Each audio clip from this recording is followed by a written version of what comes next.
ഗുജറാത്തിലെ കടലാസ് പാർട്ടികൾക്ക് ലഭിച്ച സംഭാവന ദേശീയ രാഷ്ട്രീയത്തിലെ പുതിയ ചർച്ചാ വിഷയമാവുകയാണ്. 10 പാർട്ടികൾക്ക് 2019നും 2024നും ഇടയിൽ ലഭിച്ചത് 4300 കോടി രൂപയുടെ സംഭാവനയാണ്.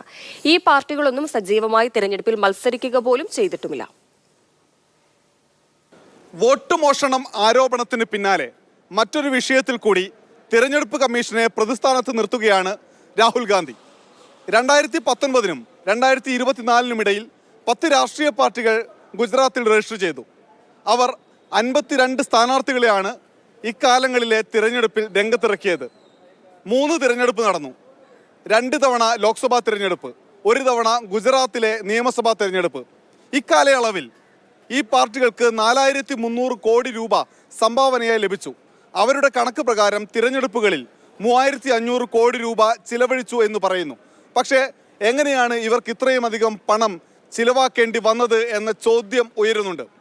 ഒരു മാധ്യമമാണ് ഈ വിവരം ആദ്യം പുറത്തുവിട്ടത്.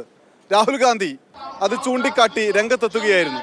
ഇനി ഈ വിഷയത്തിലും അന്വേഷണം പ്രഖ്യാപിക്കാൻ നിങ്ങൾക്ക് സത്യവാങ്മൂലം വേണോ എന്ന് രാഹുൽ ഗാന്ധി തെരഞ്ഞെടുപ്പ് കമ്മീഷനോട് ചോദിക്കുന്നു. उसको पहले इन्होंने गुजरात मॉडल नाम दिया था.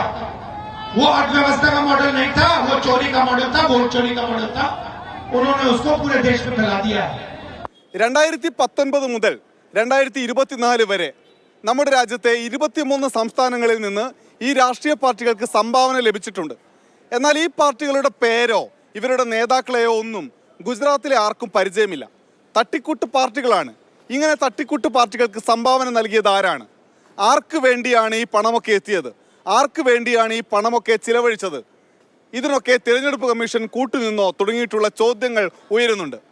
എന്തായാലും വോട്ട് മോഷണത്തിന് പിന്നാലെ സജീവ ചർച്ചയായി മാറുകയാണ് ഗുജറാത്തിലെ ഈ രാഷ്ട്രീയ പാർട്ടികളുമായി ബന്ധപ്പെട്ട വിവരങ്ങൾ, കണക്കുകൾ. ഡൽഹിയിൽ നിന്ന് സ്റ്റീഫൻ മാത്യുവിനൊപ്പം അനൂപ് ദാസ്, മാതൃഭൂമി ന്യൂസ്.